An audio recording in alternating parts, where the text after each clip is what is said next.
position where they need to care for a high volume of patients. And what happens when you have to see that high volume of patient to meet your financial demands? What happens? You need more people, you need more doctors, and you have to naturally have to give them more money. Yes, and you're not spending the appropriate amount of time that you should spend with that patient. No, well, they can't because they're so understaffed. And medical errors happen. You can see medical errors happen. Every time I've gone to the hospital, I see that. The nurses, the doctors, there's not enough time in the day for Yes. the amount of doctors or nurses per patient. Yes, so now we've touched upon a fourth solution on how to reduce medical errors. Allowing the doctors and the hospitals a way to financially survive. The way the system is now, I don't believe the system can survive. You had mentioned that there was a family member who was a physician. Yes, my brother's a doctor in Florida, and you know, with malpractice insurance, the way it is, actually, from what I understand, he had to give it up. He's got a big sign in his office, you know, that he just can't afford it and give his patients the proper care that he wants to give them. Right, so in other words, he can't afford the medical malpractice insurance. No, he cut back his patients so that he can actually spend more time with the few that he has, and he feels more comfortable doing business that way, and the hell with the almighty dollar. Wow, that's a scary way to practice. I can assure you that the majority of doctors would be very fearful to practice without medical malpractice insurance. But the way things are now, there are extraordinary fees that they have to pay for medical malpractice insurance, and it's possible that there has to be some reforms with that also. I would think so. We both agree. It is out of hand. We both agree that patients should be compensated for errors that occur. Yes. There has to be a way for the government to balance that all, to properly compensate patients, but still allow physicians to pay those exorbitant fees. I agree. You agree. There are other issues that I wanted to discuss with you that you actually brought to my attention. Legislation out there regarding wrongful death statutes. And for this, I do have to thank Meryl for bringing us onto the show. Meryl's personally was a victim of a medical error in her family. Father. Unfortunately, her father died, and Meryl believes that her father wasn't cared for properly, and Meryl believes that her father died as a result of that. Very sad. Our prayers go out to Meryl and the rest of her family. And there is some concern that patients' families aren't being properly compensated for the death of a loved one. And I believe Meryl did want to make some comments, so please, yes, Meryl, come on to the program. Great, thank you. This is a perfect time. No, I want to thank you, Dr. Colantonio, for coming on my program today. And thank you for inviting us. Thank you so much. God bless you. Steve, thank you for coming on. I'm sorry about your injury. I hope that we can use Steve's injury to inform other people out there of what's actually going on and make some changes. We do need the wrongful death law in New York amended. There's a bill that's been up in the state capitol since 1994. Every 2 years the bill number changes. In 2007, 2008, the bill number is S-1266. In the New York State Senate, the sponsor is Senator DeFrancisco.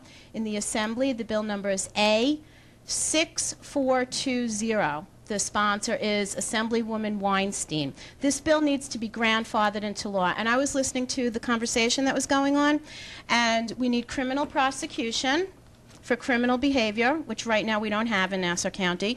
We need full disclosure of if you know there's a problem, if the medical staff knows there's a problem, it should be criminal if they don't step forward. So, and we need compensation for the victims. And there is a website, Citizens for HR 676.org. This would be for single-payer health care, to eliminate the insurance industry. I don't understand why the insurance industry, why do you have to go through insurance companies to get health care in this country? Well, with this present presidential campaign, hopefully there'll be some solutions that are identified with the healthcare industry. But we both agree with you that there has to be an overhaul of the health insurance industry, the medical malpractice industry, the informational industry, reporting to the Department of Health. If the district attorney needs to get involved with certain situations, then by all means it is fair that they do get involved. You touched upon a problem that does exist, and I call it intellectual dishonesty. That there are certain instances where a doctor or a nurse or other professional in the hospital feels that it's more appropriate to sweep the problem underneath the rug because of our fears of a medical malpractice suit, because of our fears of losing our job, because of our personal fear of being ridiculed.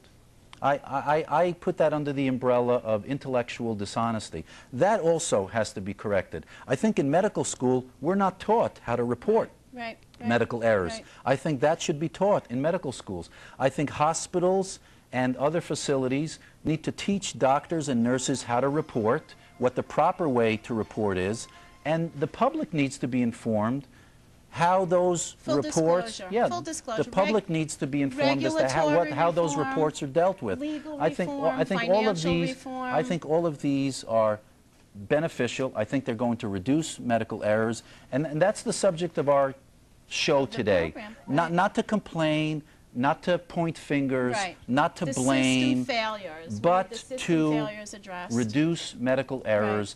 This way patients out there in the world can receive the care that they deserve. And the medical profession can go back to healing instead of the system right now. When they do damage, do they lie about it and hide behind their attorneys? Because that's what I've been experiencing. Let's hope that they don't do that. Let's hope that they don't do that. But sometimes that may happen. You're absolutely right. That's how I got involved. We have my to father break was down. abused for his insurance money. We're going to have to wrap up this segment. Okay. So I just want to thank everyone. I am going to turn the mic over to an audience member. Yes, we did have a question from the audience. And I just Please. want to mention a website, www.citizensformedicalsafety.com. It's all hyphenated. www.citizens-for-medical-safety.com. So excuse me. Yes, we do have time for one question One from the audience. question. And again, audience, thank you very much for coming here Just one today. second.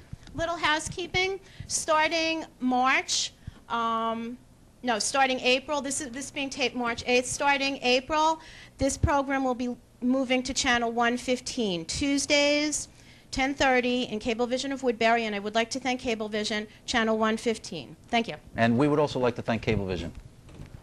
Yes, thank you for coming here today, sir. Yeah, welcome. How does it? Hello, yes, hello? Yes. Yeah, with nearly 7,000 New York residents killed in hospital every year, my question is, why is there no disclosure to the families, and especially it looks to me like the New York State Department of Health works only to protect the wrongdoers, leaving the families with unending grief. This is totally unacceptable in any society.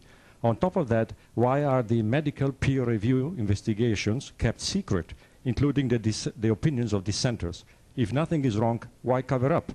The patient has the right to know what happened, and by disclosing the problems, it will certainly prevent it from happening again. Thank you. An excellent comment, a fair comment. And I think there's going to be some resolution to your concern this year. Hospitals, hospital regulatory agencies, grading organizations, health grading organizations will be publishing statistics on a wider basis. There will be statistics available on